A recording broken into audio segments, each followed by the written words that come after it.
તો મેં કાલે આપણે ચર્ચા કરી તે પ્રમાણે કે ભૂમિ વપરાશનો જે સમકેન્દ્રીય સિદ્ધાંત છે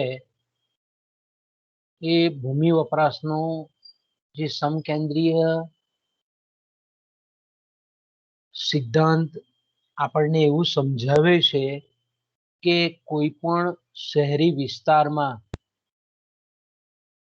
કઈ રીતે જમીનનો વપરાશ થાય છે અને એમાં જે શહેરી વિસ્તારના જે ભૂમિના માલિકો છે એ અલગ અલગ આર્થિક પ્રવૃત્તિ પ્રમાણે જે ભાડું લેવાનો આગ્રહ રાખે છે તે અને અલગ અલગ આર્થિક પ્રવૃત્તિ કરનાર જે પેઢી છે, નિયોજકો છે, એ નિયોજકો પોતાની આર્થિક પ્રવૃત્તિ પ્રમાણે કઈ રીતે ભાડું આપવા માટે, ચૂકવવા માટે સક્ષમ છે, એના આધારે કોઈ પણ શહેરી વિસ્તારમાં જમીન વપરાશની ઢબ કે જેને આપણે જમીન વપરાશની તરાહ પણ કહીએ છીએ, જેને આપણે ભૂમિ વપરાશની તરાહ પણ કહીએ છીએ, ઇંગ્લિશમાં એને આપણે લેન્ડ યુઝ પેટર્ન પણ કહીએ છીએ. તો ભૂમિ વપરાશની તરહનો સિદ્ધાંત આપણે જ્યારે પણ સમજતા હોઈએ છીએ ત્યારે મેં કીધું તેમ કે પહેલા એના માટેની આપણે કેટલીક ધારણાઓ કરવી પડે છે અને એ લાસ્ટ ટાઈમ ધારણાઓ આપણે જોઈ ગયા કે ભાઈ જે આપણે શહેરની પરિકલ્પના કરીએ છીએ એની ભૂમિની જે ઉપજ શક્તિ છે એ ઉપજ શક્તિ એ ખાસ કરીને મેં કીધું તેમ કે એમાં એની જે ફળદ્રુપતા છે એમાં સમાનતા છે, એકરૂપતા છે, સમરૂપતા છે, હોમોજીનિટી છે અને દરેક પાકના સંદર્ભમાં આપણે જો એમ કહીએ કે ઉત્પાદકતા એક સમાન છે. બીજું આપણે ધારણા એ પણ કરેલી કે જે શહેરી વિસ્તાર આપણે કલ્પીએ છીએ એની વિશિષ્ટ ભૌગોલિક પરિસ્થિતિની પણ એકરૂપતા છે. એટલે આપણે કહી શકીએ કે જે શહેર છે એ શહેર સમતલ છે, વચ્ચે કોઈ પણ ભૌતિક કે ભૌગોલિક અવરોધો આવેલા નથી અને ત્રીજી આપણે જે ધારણા કરેલી હતી તે એ છે બજાર કેન્દ્રથી બધી દિશા તરફ વાહન વ્યવહાર શક્ય છે અને વાહન વ્યવહારનું ખર્ચ એ ચારે ચાર દિશાઓમાં અને ચારે ચાર ખૂણાઓમાં એક સમાન છે. એ આટલી આપણે ચર્ચા કર્યા પછી આપણે એ પણ જોયેલું હતું કે મોટે ભાગે આપણે કોઈ પણ શહેરી વિસ્તારમાં જોઈએ છે તો અલગ અલગ જે આર્થિક પ્રવૃત્તિઓ છે તેને આપણે શહેરી વિસ્તારની પ્રવૃત્તિઓ કહીએ છીએ ખાસ કરીને એ મેન્યુફેક્ચરિંગ હોય કે પછી ઘર બાંધકામની પ્રવૃત્તિ હોય, ઓફિસો છે, ગોડાઉનો છે, મોટા મોટા ભંડારો છે, બેંકો છે, સ્ટોર્સ છે, સરકારી કચેરીઓ છે, અન્ય વ્યવસાયોની જે કંઈ પણ પ્રવૃત્તિઓ છે એનું આપણે સમાવેશ એ અલગ અલગ પ્રકારની આર્થિક પ્રવૃત્તિઓમાં કરીએ છીએ. અને કોઈ પણ પ્રદેશની જ્યારે વાત કરતા હોય ત્યારે કૃષિ આર્થિક પ્રવૃત્તિનો પણ આપણે એમાં સમાવેશ કરતા હોઈએ છીએ. એટલે આપણે એમ કહીએ કે ખાસ કરીને જે આ અલગ અલગ જે આર્થિક પ્રવૃત્તિઓ આપણે જોઈ, વિવિધ ક્ષેત્રની જે વિવિધ પ્રવૃત્તિઓ જોઈ, એ મોટે ભાગે આપણે એમ કહીએ કે જેને આપણે બજારનો હર્દસમો વિસ્તાર કહીએ છીએ, જેને આપણે બજાર કેન્દ્ર કહીએ છીએ, એ બજાર કેન્દ્રથી અલગ અલગ અંતરે જે આવેલી પેઢીઓ છે, અલગ અલગ અંતરે જે પેઢીઓ સ્થાનીયકૃત થયેલી હોય છે, એને જરૂરી એવી જે જમીન છે, જે જરૂરી આવશ્યક એવી જે ભૂમિ છે, એ ભૂમિનું કેટલું મહત્તમમાં મહત્તમ ભાડું ચૂકવી શકે છે, ચૂકવવા માટે સક્ષમ છે, એ પ્રમાણે આપણે એમ કહીએ કે આ આર્થિક પ્રવૃત્તિના જે નિયોજકો છે એ નિયોજકો અલગ અલગ જમીનના પટમાં પોતાનું સ્થળ પસંદ કરે છે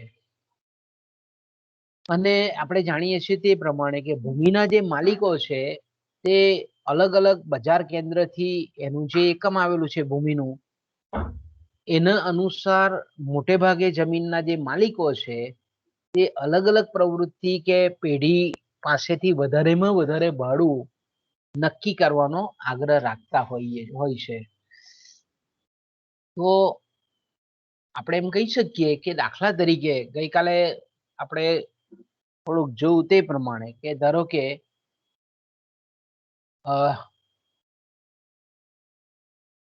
આપણે કોઈક શહેરી વિસ્તારની જો પરિકલ્પના કરીએ અને એમાં મેં કીધું તેમ કે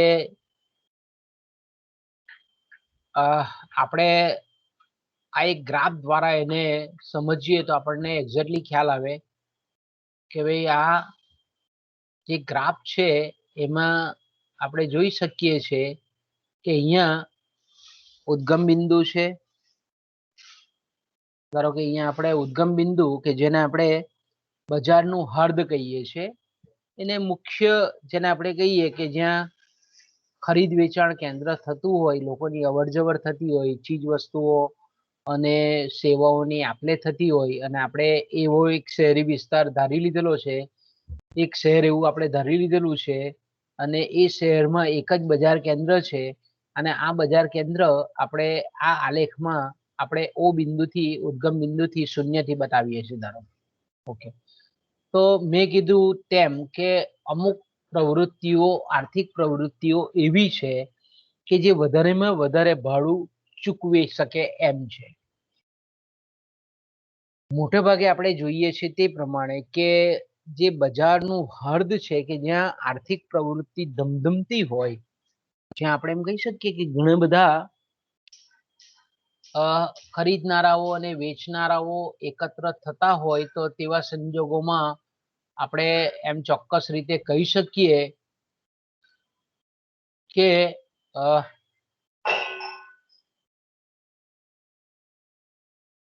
કોઈ પણ આર્થિક પ્રવૃત્તિ કરનાર જે પેઢી છે એ આર્થિક પ્રવૃત્તિ કરનાર પેઢીનો આગ્રહ એવો હોય કે એ જેમ બને તેમ આ બજાર કેન્દ્ર જે છે હદ સમૂહ વિસ્તાર છે ત્યાં પોતાનું એકમ સ્થાપે ઓકે કારણ કે આપણે જાણીએ છીએ તે પ્રમાણે કે પેઢી એક વખત જ્યારે સ્થળ પસંદ કરે છે ત્યાર પછી ત્યાંથી વિવર્તન થવાનું અથવા તો વિચલિત થવાનું એ પેઢી માટે ખૂબ ખર્ચાળ બને છે એટલે મોટે ભાગે આપણે એમ કહીએ કે આ જે શહેરી વિસ્તારની જે જમીન છે કે જ્યાં શહેરના હદ સમા વિસ્તારમાં ખૂબ ઊંચા ભાડા લેવાનો આગ્રહ જ્યારે ભૂમિના માલિકો રાખતા હોય ત્યારે એવી પ્રવૃત્તિઓ જ એવી જગ્યાએ સ્થપાય હદ સમા વિસ્તારમાં કે જે વધારેમાં વધારે ભાડું ચૂકવી શકે એવી હોય તો આપણે એમ કહી શકીએ કે ધારો કે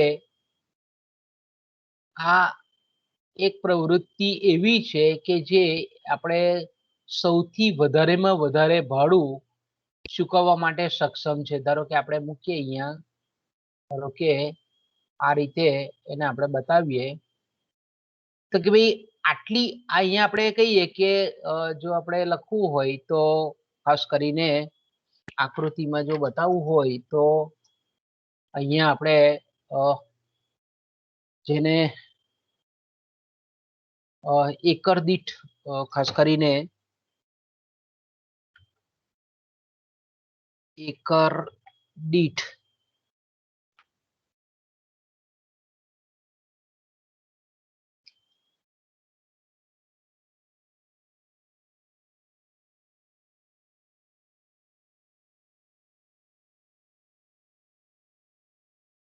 ભાડું એકર દીઠ આપણે એમ કહીએ કે ભાડાની ટોચ અથવા ભાડું જે કઈ શબ્દ વાપરીએ તે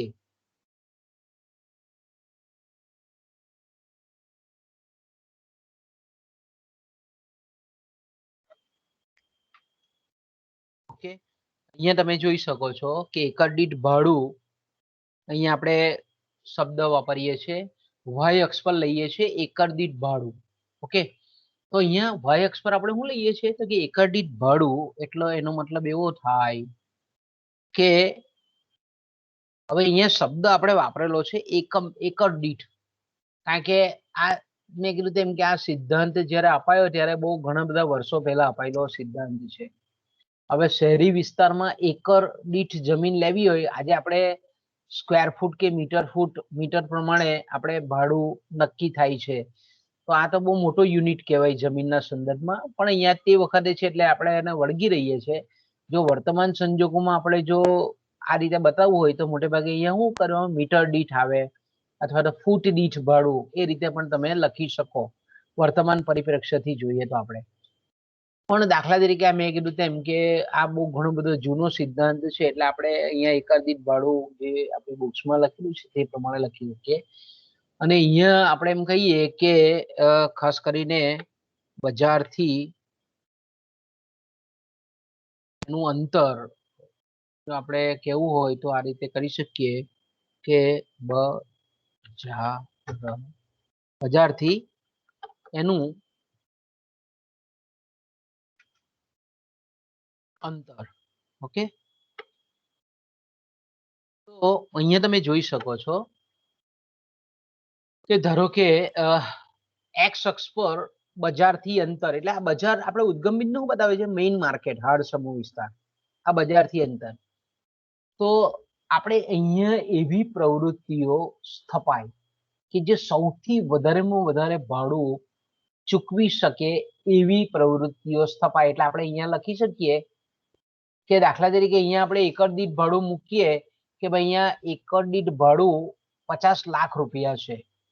ઓકે, 1 એકર જમીન આ શહેરનો જે હર્દ સમ વિસ્તાર છે એ હર્દ સમ વિસ્તારમાં આપણે એકર તો મેં કીધું તેમ કે બહુ જૂનો યુનિટ, બહુ મોટો યુનિટ છે, પણ ધારો કે આપણે મૂકી દઈએ કે ભાઈ એકર દીઠ ભાડું એ આખા શહેરના મધ્ય ભાગમાં કે જ્યાં આર્થિક પ્રવૃત્તિઓ ઉત્પાદનના સાધનોની સતત અવર જવર રહે છે, આર્થિક રીતે બહુ બીઝી વિસ્તાર છે, સેન્ટર પોઈન્ટ છે શહેરનો, ત્યાં એકર દીઠ ભાડું ધારો કે આપણે એમ કહીએ કે 50 લાખ રૂપિયા છે.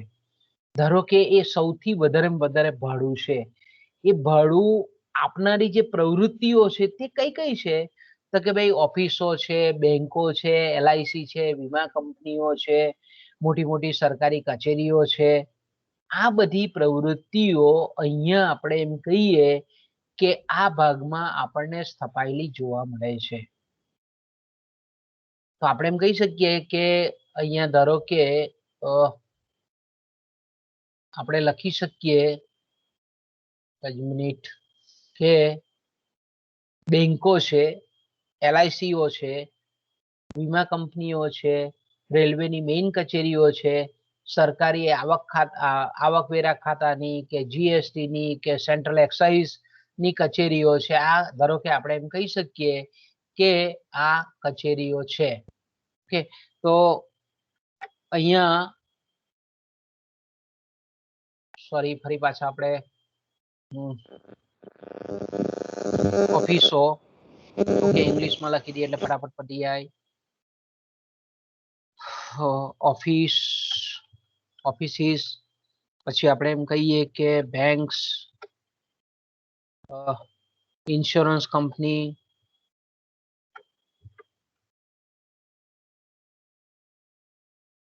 કે આ બધી પ્રવૃત્તિઓ ને ખાસ કરીને મેં કીધું કે કોર્પોરેટ કચેરી, કોર્પોરેટ ઓફિસીસ એટલે રિલાયન્સ છે કે ટાટા છે કે આવી બધી કંપનીની ઓફિસીસ છે. પછી સેન્ટ્રલ ઓફિસ એટલે કેન્દ્રીય ઓફિસ ઓફ રેલવે, કે અથવા તો આપણે એમ કહીએ કે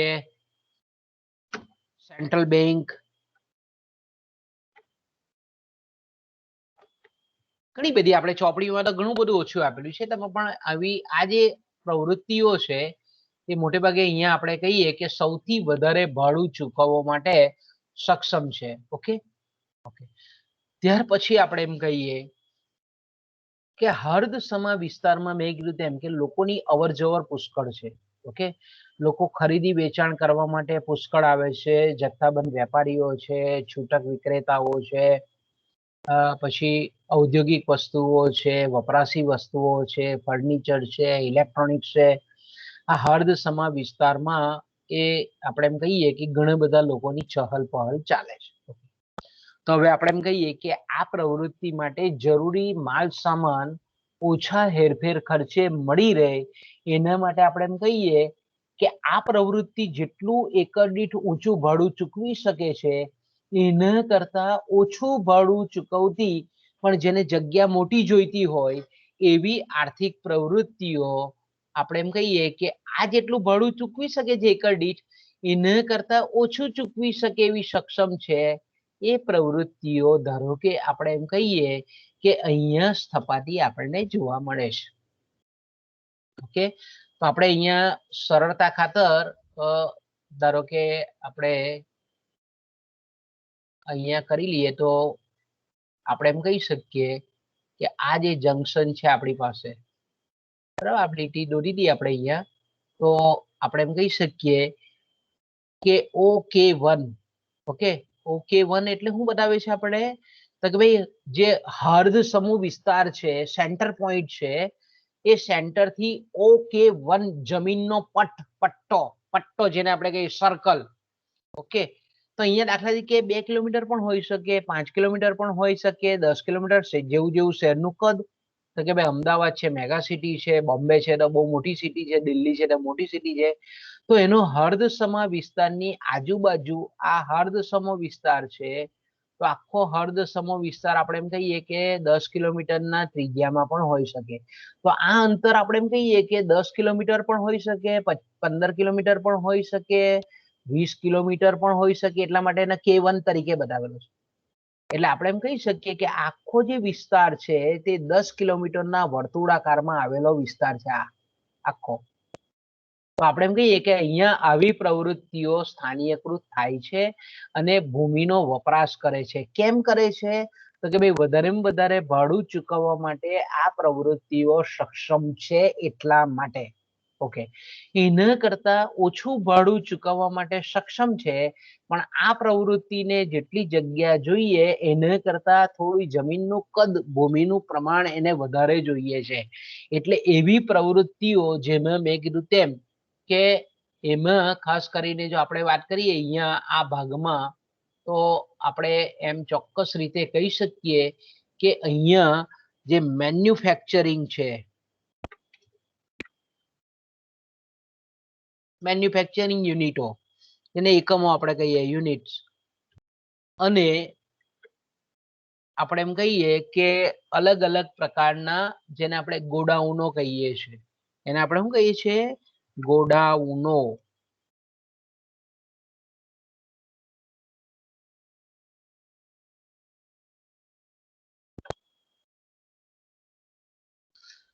તો આપણે અહીંયા જોઈ શકો છો કે અલગ અલગ પ્રકારના ગોડાઉન્સ જે છે, ભંડારો જેને આપણે કહીએ છીએ, કે આપણે જોઈએ સ્ટોર, જેને આપણે સ્ટોર હાઉસ કહીએ છીએ. બીજા અર્થમાં ગોડાઉન તો આપણો ગુજરાતી શબ્દ છે પણ એને આપણે સ્ટોર વેર કહીએ છીએ. ઇંગ્લિશમાં જો આપણે પ્યોર વાપરવું હોય તો સ્ટોર વેર કહીએ. કે મોટા મોટા ગોડાઉનો એટલે આપણે જાણીએ છીએ, બરાબર છે, આપણે રાજપીપળામાં પણ જોઈએ છે કે બધા અનાજ કરિયાણાના ઘણા બધા ગોડાઉનો છે. મોટું મકાન હોય ને એમાં અલગ અલગ પ્રકારની સિસ્ટમ હોય ને એમાં અનાજ છે, કરિયાણા છે, કાપડના થપ્પાઓ હોય છે. તો એવી જે પ્રવૃત્તિઓ છે, એવી આર્થિક પ્રવૃત્તિ કરનારા જે એકમો છે, પેઢીઓ છે, તે આપણે એમ કહીએ કે આ પ્રવૃત્તિઓ કરતા ઓછું ભાડું ચૂકવવા માટે સક્ષમ છે. ધારો કે મેં કીધું તેમ કે ભાઈ અહીંયાનું ભાડું ધારો કે મેં કીધું તેમ કે અહીંયાનું ભાડું ધારો કે 50 લાખ હોય, બરાબર, આપણે અહીંયા મૂકી દઈએ આંકડો કોઈ પણ લમસમ, તો ધારો કે આટલું ભાડું હોય, 50 લાખ રૂપિયા ભાડું, તો એ ચૂકવે આ મોટી મોટી કંપનીઓ ચૂકવી શકે, મોટી મોટી બેંકો ચૂકવી શકે, વીમા કંપનીઓ ચૂકવી શકે. પણ આપણે એમ કહીએ કે આવી જે પેઢીઓ છે કે જે મેન્યુફેક્ચરિંગ કરે છે. મેન્યુફેક્ચરિંગ એટલે અહીંયા નાના કદનું મેન્યુફેક્ચરિંગ. મેન્યુફેક્ચરિંગ યુનિટ એકમો એટલે કેવા એકમો કે અહીંયા નાના કદના એકમો છે. નાના કદના એકમો એટલે આપણે એમ કહીએ કે જેને જગ્યા ઓછી જોઈએ છે પણ આપણે એમ કહીએ કે ઉત્પાદનની પ્રક્રિયા હાથ ધરાય છે. આપણે મોટા સિટીમાં જઈએ તો આપણને ઘણા બધા સિટીના કોર ભાગમાં આ રીતના મેન્યુફેક્ચરિંગ એકમો જોવા મળે કે ભાઈ સોનાનું આપણે એમ કહીએ કે ઘરેણા બનાવટી ફેક્ટરીઓ હોય કે ડાયમંડની ફેક્ટરીઓ હોય કે આપણે એમ કહીએ કે સિલ્ક બનાવતા કેટલાક સંચાઓ સ્થાપેલા એકમો હોય અથવા તો આપણે એમ કહીએ ફર્નિચર બનાવતા એકમો હોય. આવા આપણે એમ કહીએ ને કે સ્મોલ મેન્યુફેક્ચરિંગ યુનિટ્સ બહુ મોટી જગ્યા નહીં જોઈએ પણ શહેરની નજીકમાં જોઈએ. અને બીજું આપણે એમ કહીએ કે અહીંયા જે આ હર્દ સમા વિસ્તારમાં જે કંઈ પણ ચહલ પહલ છે એને પહોંચી વળવા માટે ઓછામાં ઓછા ખર્ચે ગોડાઉનમાંથી તરત માલ પહોંચાડી શકાય એટલે આવા જે સ્ટોર વેરો છે, ગોડાઉનો છે, સ્ટોર હાઉસો છે એ પણ અહીંયા આટલું ભાડું ચૂકવે છે. ધારો કે આ 50 લાખનું ભાડું ચૂકવવા માટે સક્ષમ પ્રવૃત્તિઓ છે. તો ધારો કે આપણે એમ કહીએ કે આ જે પ્રવૃત્તિઓ છે એ લગભગ આપણે એમ કહીએ કે ધારો કે એકર દીઠ ભાડું એ લગભગ 20 લાખ જેટલું ભાડું ધારો કે ચૂકવવા માટે સક્ષમ છે. ઓકે, તો આપણે એમ કહી શકીએ કે એ આ પ્રવૃત્તિથી આપણે એમ કહીએ ને કે આ જે પ્રવૃત્તિ છે એના પછીના ભાગમાં એ આપણને સ્થપાતી જોવા મળે છે. ઓકે, ત્યાર પછી આપણે એમ કહીએ કે આ બીજા નંબરની પ્રવૃત્તિ છે કે જે આપણે એમ કહીએ કે મેક્સિમમ વધારે ભાડું આટલું ચૂકવી શકે એવી સક્ષમ છે. ઓકે, ત્યાર પછી આપણે એમ કહીએ કે આના કરતા પણ ઓછું ભાડું ચૂકવી શકે એવી પ્રવૃત્તિ. ધારો કે આપણે એમ કહીએ કે મકાન બનાવવાના છે, કોઈ બિલ્ડર છે, કોઈ કન્સ્ટ્રક્શન કંપની છે, એને હાઉસ બનાવવાના છે, તો આપણે એમ કહી શકીએ કે ધારો કે એને જમીન વધારે જોઈએ છે પણ એનું એકર દીઠ ભાડું ચૂકવવાની ક્ષમતા એ લગભગ આપણે એમ કહીએ કે ધારો કે 10 લાખ રૂપિયા જેટલી છે. ઓકે, તો આપણે એમ કહી શકીએ કે 10 લાખ રૂપિયા જેટલી એમની ચૂકવવાની ક્ષમતા છે. તો આપણે એમ કહી શકીએ કે આ પ્રવૃત્તિ એ મોટે ભાગે ક્યાં સ્થાનીયકૃત થાય તો કે ભાઈ આ ગોડાઉનો ને મેન્યુફેક્ચરિંગ જે નાના કદનું મેન્યુફેક્ચરિંગ છે એના પછીના જમીનના પટમાં આ પ્રવૃત્તિઓ આપણને સ્થાનીયકૃત થયેલી જોવા મળે છે. ધારો કે આપણે એમ કહીએ કે એને દર્શાવી હોય આપણે આ રીતે દર્શાવી શકીએ. ધારો કે આપણે અહીંયા એક બતાવી શકીએ આ રીતે. ઓકે, તો અહીંયા તમે જોઈ શકો છો બાળકો કે અહીંયા આપણે ધારો કે આ જે છે તેને આપણે એ બિંદુ આપી દઈએ. ધારો કે અહીંયા આપણે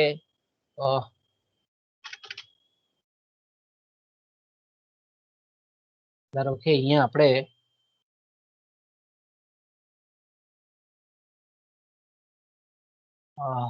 એ બિંદુ આપીએ. સોરી, કેપિટલ લખ કરી દઈએ આપણે, કેપિટલ, અને આપણે એ આપીએ. ઓકે,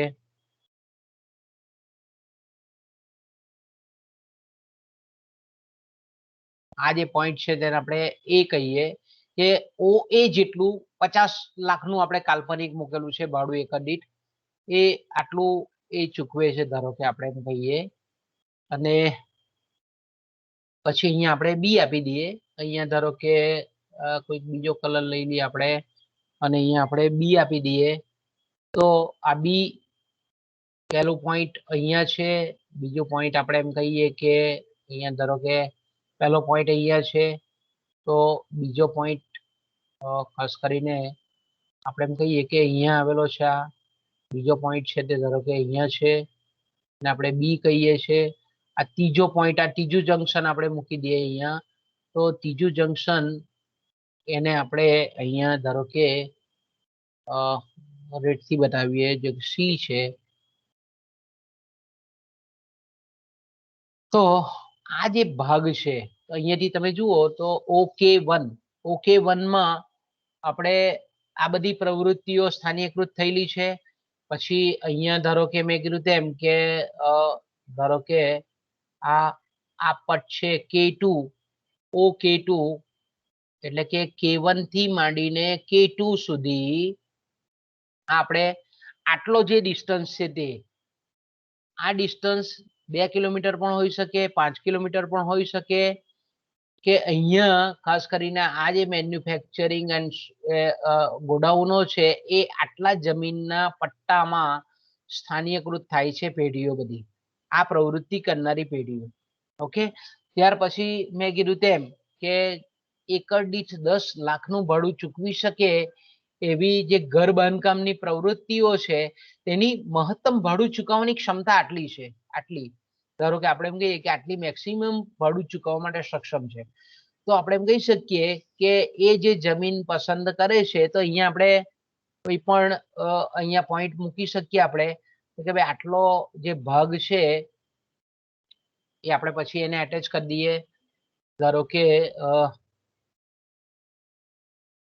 આટલો જે ભાગ છે અહીંયા આપણે ડી બિંદુ આપી દઈએ. ધારો કે અહીંયા ડી બિંદુ કહી દઈએ, તો ધારો કે અહીંયા ડી છે, તો આ વિસ્તારમાં આ ભાગમાં આપણે એમ કહી શકીએ કે સી થી ડી માં આપણે કહીએ કે રેસિડેન્શિયલ એટલે આપણે ઘર બાંધકામની પ્રવૃત્તિ જેને આપણે કહીએ છીએ. ફોન્ટ જરાક નાના કરી લઈએ આપણે, એને આપણે રેસિડેન્શિયલ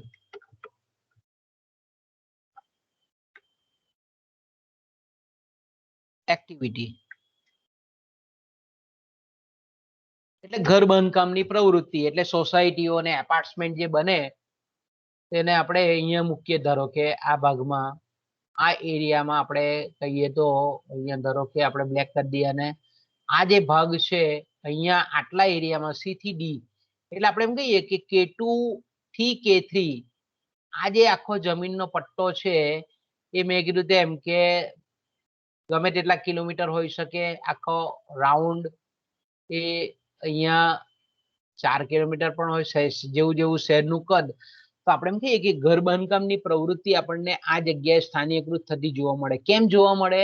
એ હર્દસમા વિસ્તારથી, મેઇન બજારથી સોસાયટીઓ કે એપાર્ટમેન્ટ આપણને દૂર જોવા મળે. એનું મુખ્ય કારણ એ છે કે એને જમીન વધારે જોઈએ, ભૂમિનો વપરાશ વધારે જોઈએ, એટલે એ ઓછું ભાડું ચૂકવવા માટે કેપેબલ હોય.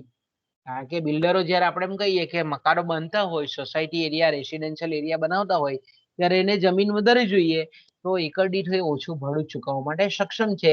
એટલે આપણે એમ કહી શકીએ કે હર્દથી બજારનું મુખ્ય કેન્દ્ર છે એનાથી એ દૂરના પટ્ટે આપણને સ્થપાતી જોવા મળે છે.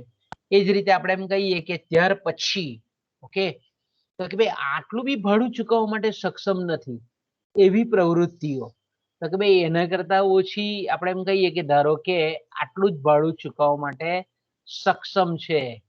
ઓકે, આટલું જ ભાડું. હવે આટલું ભાડું એટલે આપણે એમ કહીએ કે એકર દીઠ ધારો કે અહીંયા આપણે મૂકીએ તો એકર દીઠ ધારો કે 3 લાખ રૂપિયા. ઓકે, એકર દીઠ ધારો કે આપણે એમ કહીએ કે 3 લાખ રૂપિયા ભાડું ચૂકવી શકે એવી આર્થિક પ્રવૃત્તિઓ, જેને આપણે મોટા કદનું મેન્યુફેક્ચરિંગ કહીએ છીએ. એને આપણે શું કહીએ છીએ? મોટા કદનું મેન્યુફેક્ચરિંગ. મોટા કદનું મેન્યુફેક્ચરિંગ એટલે હું?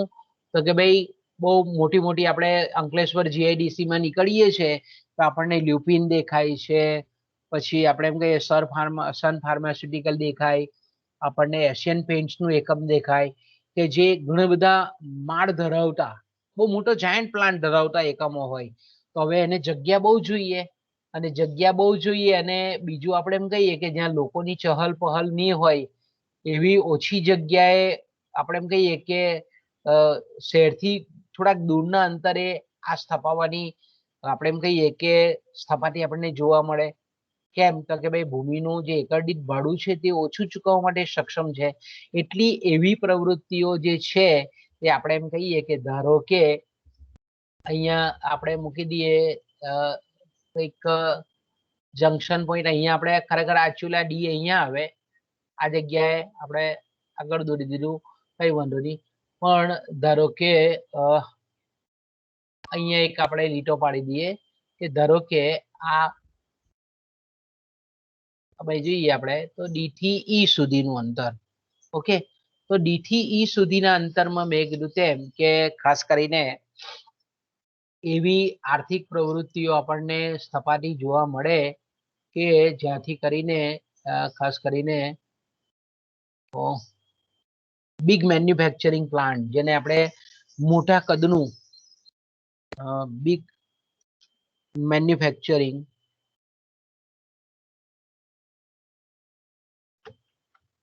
યુનિટ, બિગ મેન્યુફેક્ચરિંગ યુનિટ્સ, બરાબર.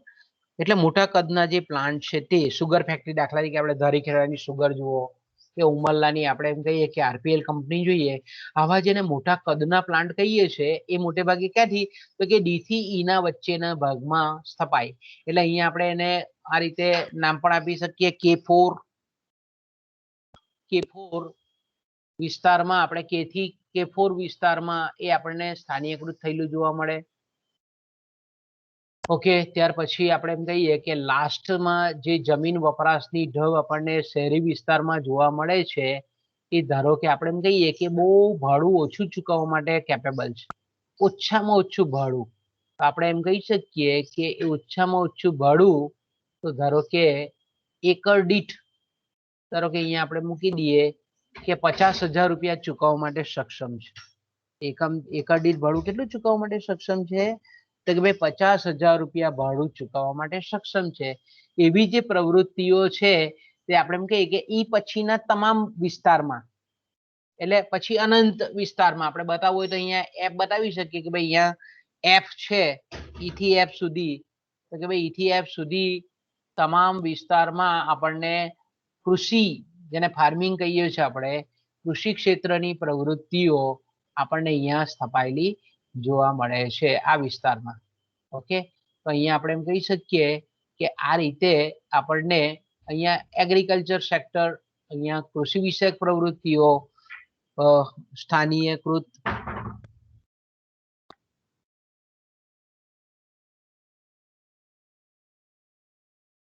જોવા મળે છે. ઓકે ઓકે, ત્યાર પછી મેં કીધું તેમ હવે આ જે છે આપણે એમ કહીએ કે આ ઈ થી એફ, એટલે આપણે એમ કહી શકીએ કે K4 પછી અહીંયા ધારો કે આપણે એમ કહીએ કે K5, તો કે K5 સુધી આ જે જમીનનો પટ છે ત્યાં આપણને કૃષિ વિષયક પ્રવૃત્તિઓ સ્થાનીયકૃત થયેલી જોવા મળે છે. તો આપણે એમ કહી શકીએ કે આખું ઓલ ઓવર તમે જુઓ અહીંયા બાળકો, તો આ રીતની કોઈ પણ શહેરી વિસ્તારમાં એના બજાર કેન્દ્ર, મુખ્ય કેન્દ્રથી હર્દસમા વિસ્તારથી જેમ જેમ દૂર જતા જઈએ તેમ તેમ ભાડાની ટોચ છે, ભાડાના પરિચલનો છે તે આપણને અહીંયા ઘટતા જતા જોવા મળે છે. એટલે આપણે એમ કહી શકીએ કે જે આર્થિક પ્રવૃત્તિઓ આ રીતે ભાડું ઊંચું ચૂકવવા માટે સક્ષમ હોય તે લોકો હર્દસમા વિસ્તારમાં સ્થાનીકૃત થાય છે, અને જે પ્રવૃત્તિઓ ઓછું ભાડું ચૂકવવા માટે સક્ષમ છે તે લોકો શહેરથી દૂરના ભાગમાં સ્થાનીકૃત થાય. એટલે આપણે એમ કહીએ ને કે ભાઈ ખેતરો આપણને શહેરથી દૂરના ભાગમાં જોવા મળે, પછી જેમ શહેરમાં પ્રવેશીએ તેમ તેમ મોટી મોટી ફેક્ટરીઓ જોવા મળે, પછી જેમ જેમ અંદર પ્રવેશીએ તેમ તેમ આપણને એક રેસિડેન્શિયલ એરિયા જોવા મળે.